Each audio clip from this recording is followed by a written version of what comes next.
And as I'm sure y'all can tell, it's a subject that's near and dear to my heart. Um, so I was looking at some of the companies that allow remote working. And I kind of want to start off with, starting with why. Why do you want to let people work from their own spaces? It's not necessarily from home, but from their own spaces. In my personal case, I have kids. They're not little kids. They don't require, they're teenagers.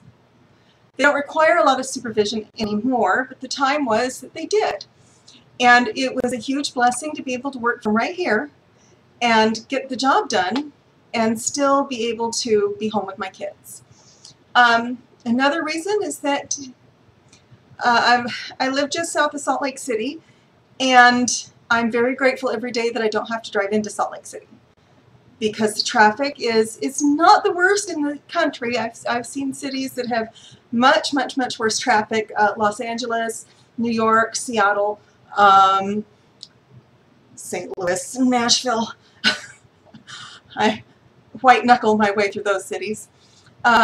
So I've seen, much worse rush hour traffic than we have here in Salt Lake, but that is a consideration. I don't want to add an hour or two in commute time per day.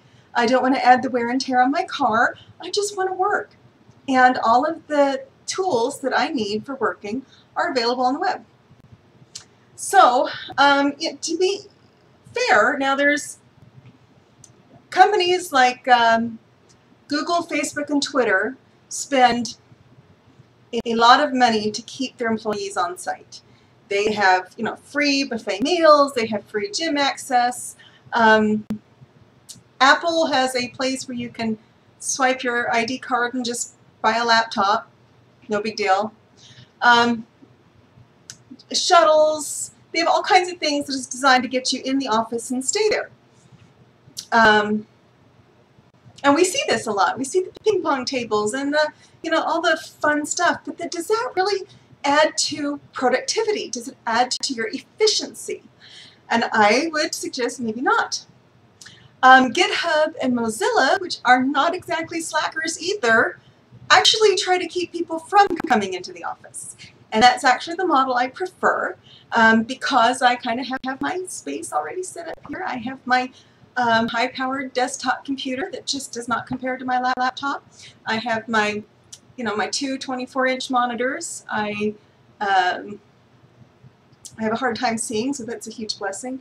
I just have things set up my way. I have my, my laser printer attached to my computer, and I don't have to worry about transporting the stuff or setting it up somewhere else. Once it's set up, I want it to stay this way, and then I don't want to have to set up a laptop and a mouse and a sensor for the mouse and add it to another monitor to get everything. I don't like, I'm not sure what the word is that I'm looking for. I like for things to be set up the way I need them. I don't like to try to cobble something together to make it work so that I can be in an office. But Automattic, GitHub, and Mozilla, and they're not exactly slackers either. They say the best perk you can offer an employee is to tell them don't come into the office. So, they're distributed companies. Their workers work remotely, which is awesome. Now, sometimes it makes sense to have people physically in the office. Many times, although Facebook, Google, Twitter are all coding companies, so I don't know why, but that's what they want. If you have face-to-face transactions or interactions with customers, obviously it makes sense to be there. If you have files that need to be kept in a certain location, physical files, it makes sense to be at the office. If everything is on the cloud anyway, and it's just for someone's convenience to have, then it doesn't really make as much sense to me to be in the office when I have tons of tools that allow me to communicate remotely. So if you can't afford free lunches, daycare centers, gym memberships, shuttles, buffets, then you might want to consider letting your people work from their own space. Oh, and $1,000 deductible cap for hospitalization. So if you go the distributed route, you keep your costs down. If you are distributed, if you have your employees working or your contractors working from wherever makes them happy. Of course, if you have sensitive material, you have to be mindful of that. But if they're working from their home offices, you keep your costs down. Not only do you not have to pay for all of that stuff, all of the perks for coming into the office, you also don't have to pay for a lot of office space. You might say, well, we'll have an office for 2 or 3 key employees to use as they want to, and a conference room, and use the conference room a lot. And then instead of spending $10,000 a month on rent, maybe you're only spending $2,000. And you're not geographically limited, which is a really wonderful thing. Again, I live right here at Silicon Slopes, and I guarantee you Adobe is not limited to Utah County for their talent. I'm sure that they have talent that remotes in and does a lot of work. But you get to choose the best people for your needs, regardless of where they are. It doesn't matter if they're in India or the Philippines or Pakistan or Paducah, Kentucky, or New York or San Francisco or wherever. Doesn't matter. And then they don't have to worry about relocating. They may want to, but they don't have to. It becomes an option, which is a wonderful thing if you've already got kids and a life and friends and family that you don't want to leave. So the reason I keep harping on this is that I recognize that there are times when it's necessary to be in the office. I have a client who, they have physical files. They need to keep them on file. The state hasn't caught up to technology yet. I'm not allowed to just scan them. Actually, that's a really good idea. But I also spend a lot of time in a face-to-face meeting with the owner of the company and really looking hard at his books and, doing a lot of face-to-face work. Now, it's not that I could not do that over the internet, but he's more comfortable with that, and it's not a lot of time either.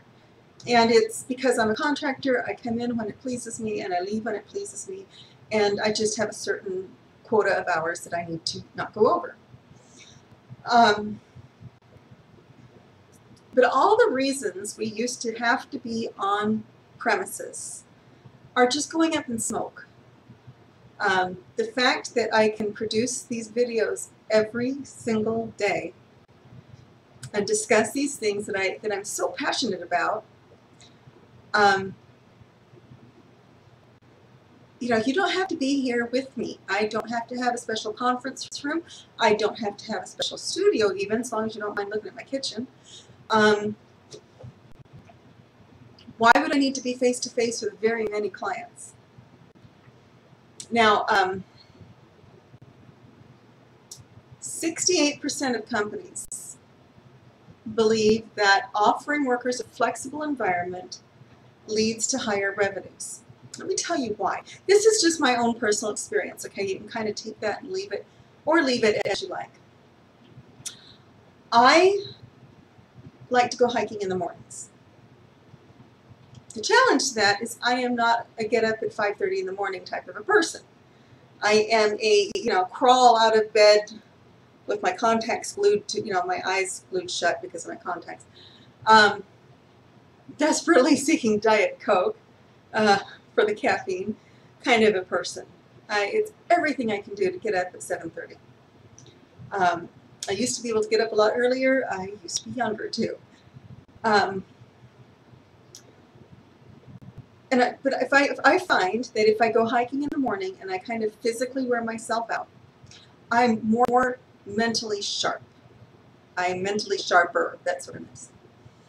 And so I'm more able to focus. I'm more able to deal with distractions. I'm better able to deal with stress. And it takes 2 hours of hiking in the morning to accomplish this. It's a 2-hour long workout. I know where, I have two hikes that I go to. One is Horsetail Falls, which I'm not going to for a few weeks while they get rid of that horse carcass that's on the trail.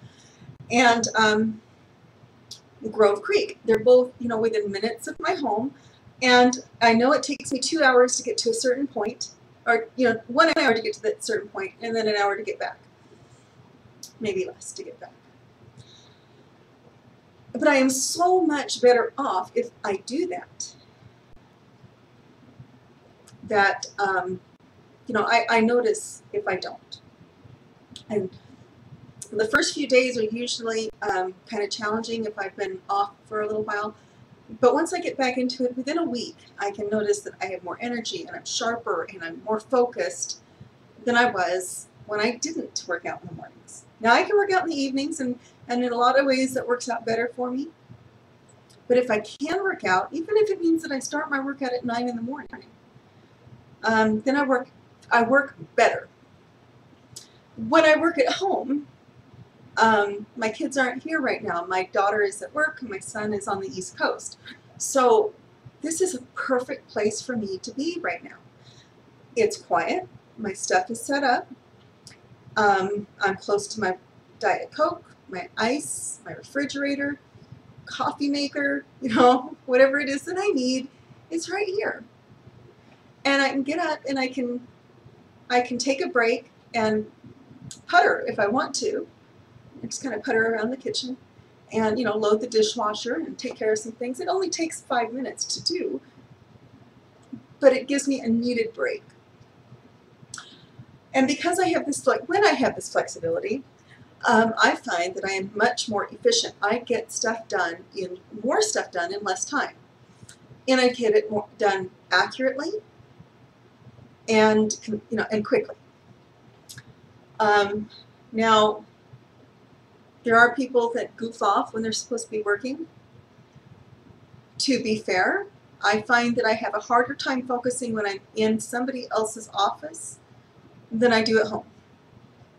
Because at home, if I realize that I'm goofing off, I'll stop my timer, and I don't charge the client for that time. We all get distracted. But if I notice that I'm getting distracted, or if I do know that I want to, you know, check out Instagram and see where my boy is, I'll stop my timer. And I don't feel like my job is to hold down a chair. Pretty sure it's not going to float away.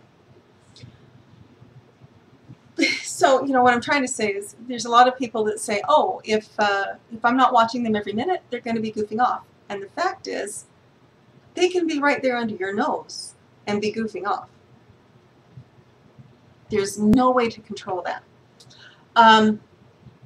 It can be hard to get in touch with remote workers if something happens. Now, in my case, I have very firm boundaries. It's after 5 o'clock. It's almost 6 o'clock. I'm done. I clocked out at 5. I may decide to do some more work later, but that's not a time when I'm available to my clients. Does that make sense? Now, from about 9 in the morning to about 5 at night, and there is a little bit of wiggle room either way, I will answer phone calls. I will send emails. I will respond to texts. You know, I'm available, and I make a point of being. After 6 o'clock, I may still send emails, but they won't be email. I use the delay feature. It's a wonderful thing. They won't get sent till the next day.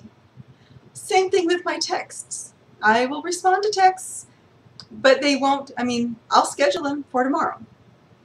And the reason for that is that just like, you know, employers are afraid that remote workers are goofing off, remote workers have a hard time separating work from home.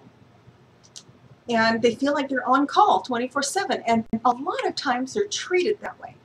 And I won't put up with that because I stress a lot, and I want to give my clients the very, very best that I can, so I have to have these boundaries to allow me to function at my best performance.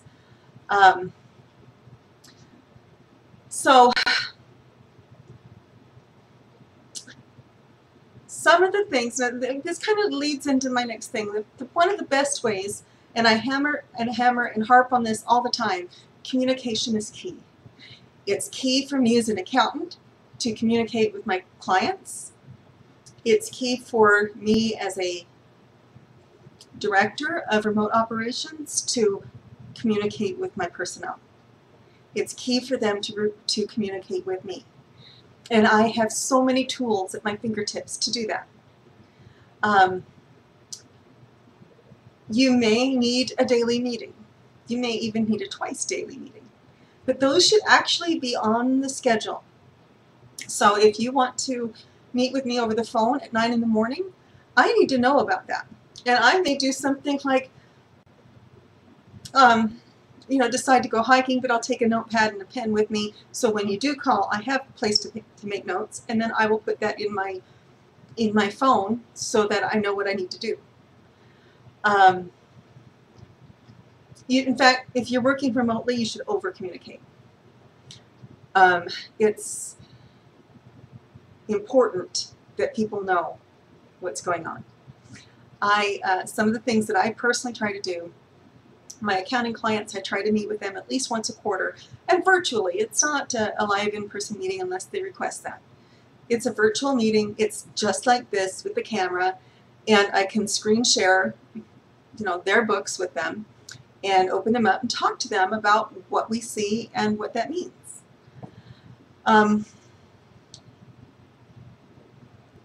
It's very easy for misunderstandings to be communicated through email. And I personally, I know this is a failing of mine, and I was a little bit relieved when I found out it was common with people with ADHD, but I tend to see the negative in a written communication. I tend to assume the worst.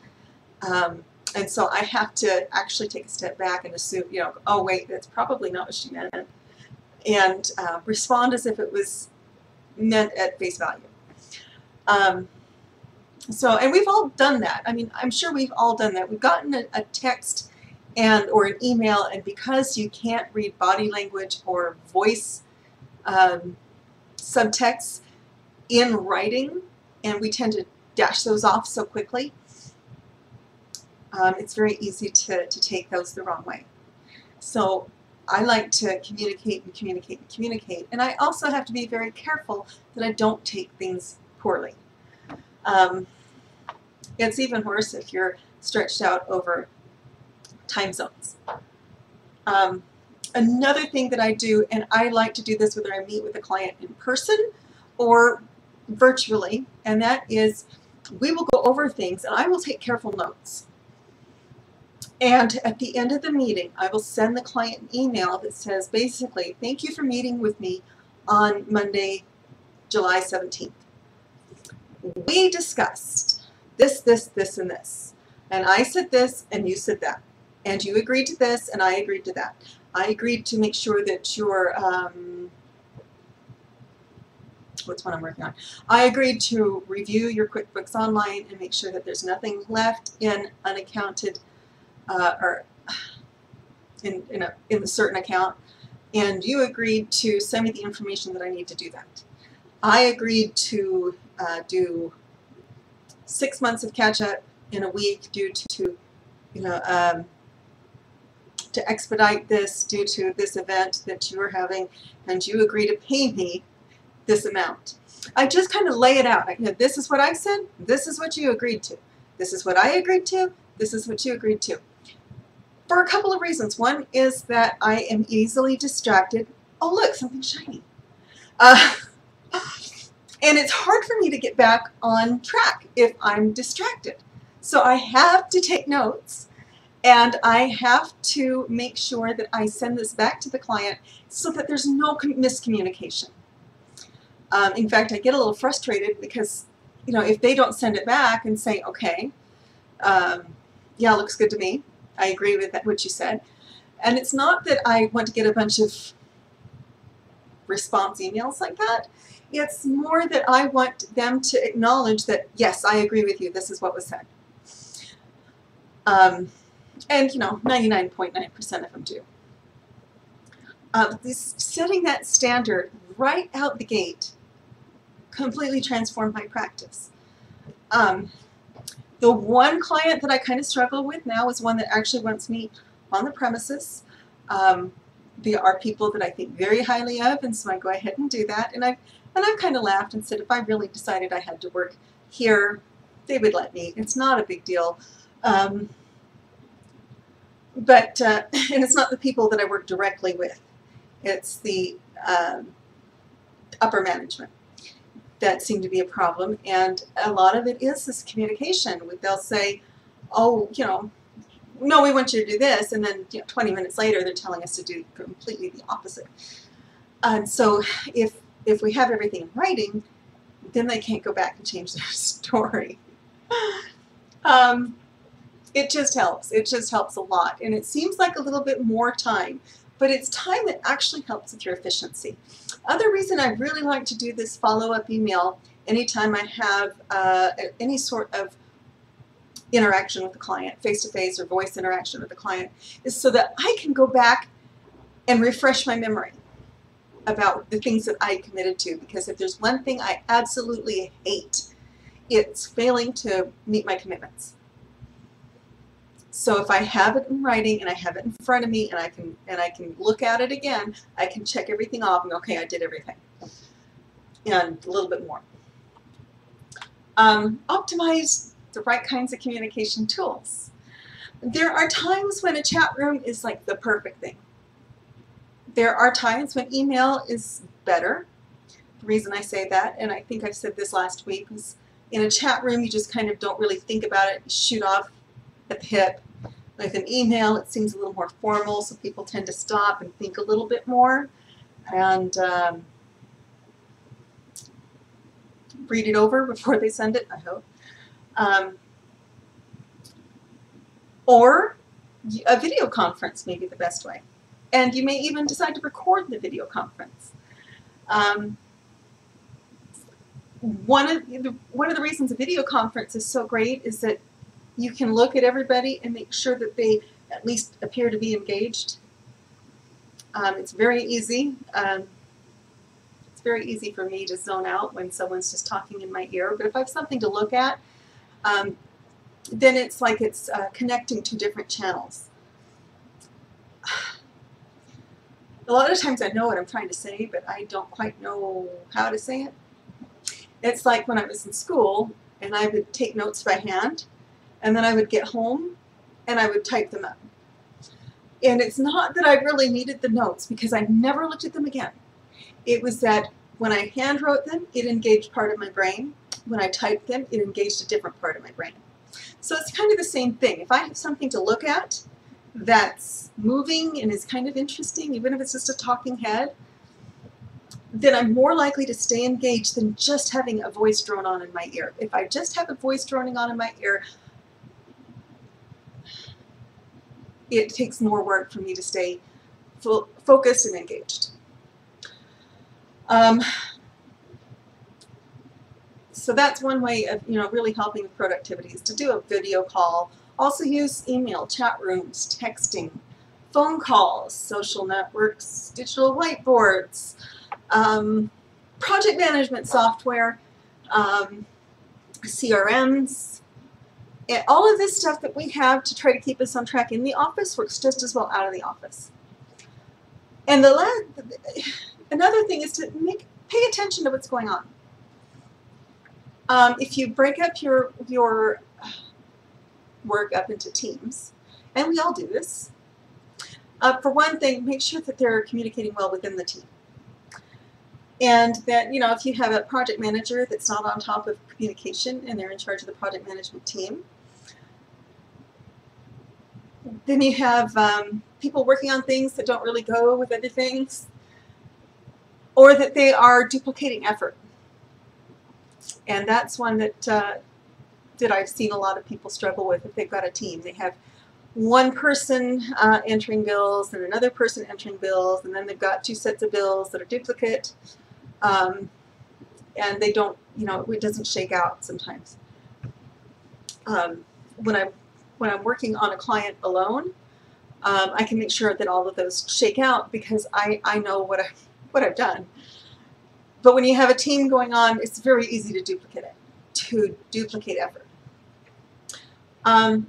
Hold people accountable. That's a huge thing. It's easy for people to kind of zone out.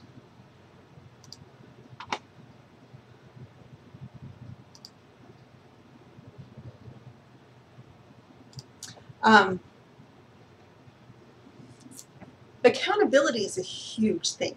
It's huge. If someone has to report back, if they have to do something and then return and report, even if it's just to come back and say, okay, I did this.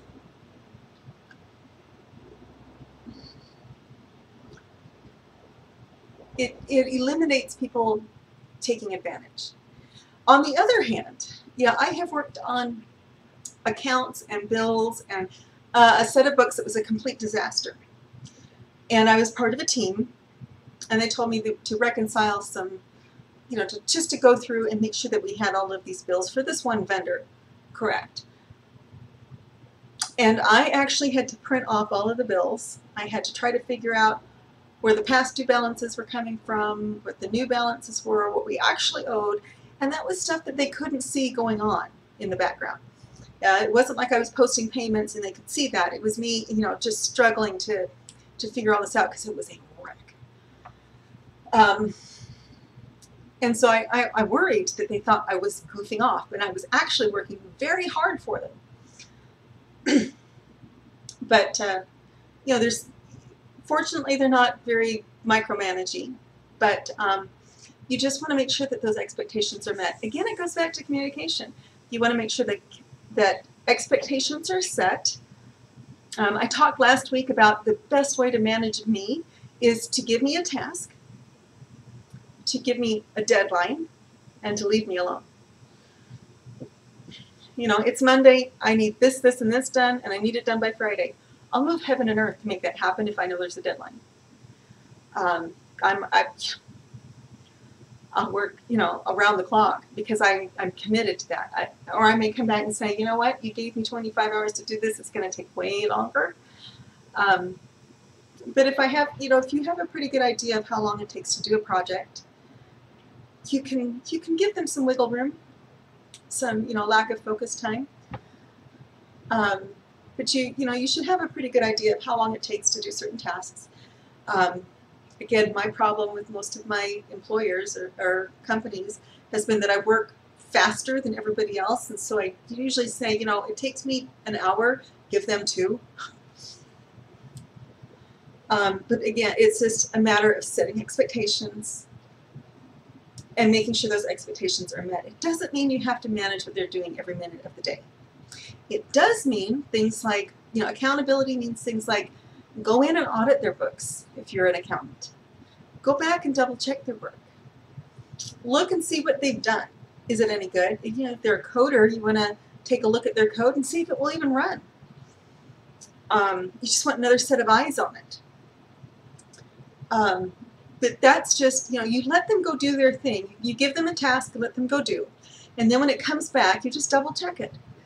And that opens things up for the ability to train someone better. If they're making mistakes, then you have the opportunity to sit them down and say, this is what I'm seeing, and this is what I need you to do. Because it's probably, if they're at all competent at their job, it's probably a breakdown in communication somewhere. And then, of course, pick your remote partners wisely. Last week I talked about some of the employers and companies out there saying, oh, well, we need to micromanage people because we don't think that they can do the job. And my response to that is you don't put a brand new person on a remote team. You don't put someone brand new to the field, and you don't throw them to the wolves like that. That is not someone that you want to put on a remote team, at least not for a while. They're the ones that you want to have sitting next to you, watching you, so that they can ask questions. They're the ones that you want to watch their work a little bit more closely. They're the ones that, give them some experience under their belt before you tell them that, yeah, okay, you can work from home, sure, no problem. And you don't want someone that wants to have their hand held to be alone working remotely. And you don't want someone that wants to micromanage everybody else either. I do not do well with being micromanaged. I do very well if someone gives me a task, a project, and leaves me alone to do it. But when I have people blowing up my phone, text, email, chat rooms, etc., and saying, well, where did this go? What happened to that? What's the other one? And I'm like, you haven't given me time to even drink my Diet Coke this morning. You know, and I am not nice before that.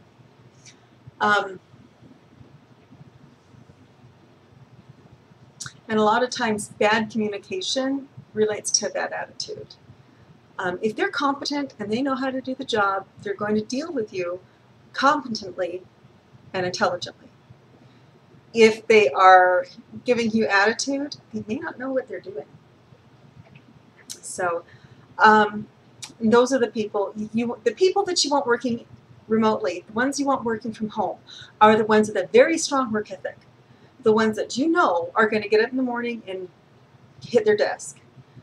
The ones that don't need to be managed. Those are the ones you want. You want the self-starters, you want the people that have worked for themselves, people that have no problems taking care of what needs to be done and don't need you to start them. And you know what? If they need you to start them, you may not want to work with them anyway.